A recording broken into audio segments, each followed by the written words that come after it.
మారుతున్న కాలంతో పాటు సామాజిక సంబంధాలు, వ్యక్తిగత నిర్ణయాల్లో కూడా విప్లవాత్మక మార్పులొస్తున్నాయి. తాజాగా బిహార్లోని సుపాల్ జిల్లాలో జరిగిన ఒక వివాహం ఇప్పుడు దేశవ్యాప్తంగా చర్చనీయాంశమైంది. ఇద్దరు యువతులు ఒకరినొకరు ఇష్టపడి ఎవరి సాయం లేకుండా ఆలయంలో ఒక్కటయ్యారు. ప్రస్తుతం వీరి వివాహానికి సంబంధించిన వార్త సుపాల్ జిల్లాలో హాట్ టాపిక్గా మారింది.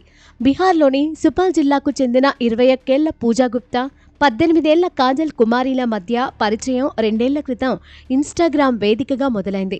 కేవలం అభిరుచులు పంచుకోవడంతో ప్రారంభమైన వీరి చాటింగ్ క్రమంగా గాఢమైన ప్రేమగా మారింది. దీంతో వారు ఒక్కటవ్వాలని నిర్ణయించుకున్నారు. సంప్రదాయాలకు భిన్నంగా సమాజం ఏమనుకుంటుందో అన్న భయం లేకుండా వీరు సాహసోపేత నిర్ణయం తీసుకున్నారు. త్రివేణిగంజ్ మేళా గ్రౌండులోని ఒక చిన్న ఆలయంలో వీరు ఒక్కటయ్యారు. బంధుమిత్రులు ఎవరూ లేరు. ఒక చిన్న గ్యాస్ స్టవ్ వెలిగించి దాన్నే పవిత్ర అగ్నిగా భావించి 7 అడుగులు వేశారు. పూజా గుప్తా వరుడిలా దుస్తులు ధరించగా, కాజల్ వధువులా ముస్తాబైంది. పూజ కాజల్ నుదుట తిలకం దిద్ది దండలు మార్చుకోవడంతో ఈ వేడుక ముగిసింది. వివాహం తర్వాత మీడియాతో మాట్లాడిన ఈ జంట తమ మనసులోని మాటను కుండబద్దలు కొట్టినట్లు చెప్పారు.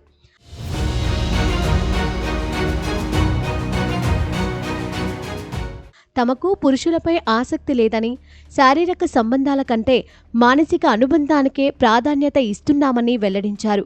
ఇది ఒకరి ఒత్తిడితో తీసుకున్న నిర్ణయం కాదని, ఇరువురి పరస్పర అంగీకారంతోనే జరిగిందని స్పష్టం చేశారు. చనిపోయే వరకు తోడుంటామని దైవసాక్షిగా ప్రతిజ్ఞ చేశారు.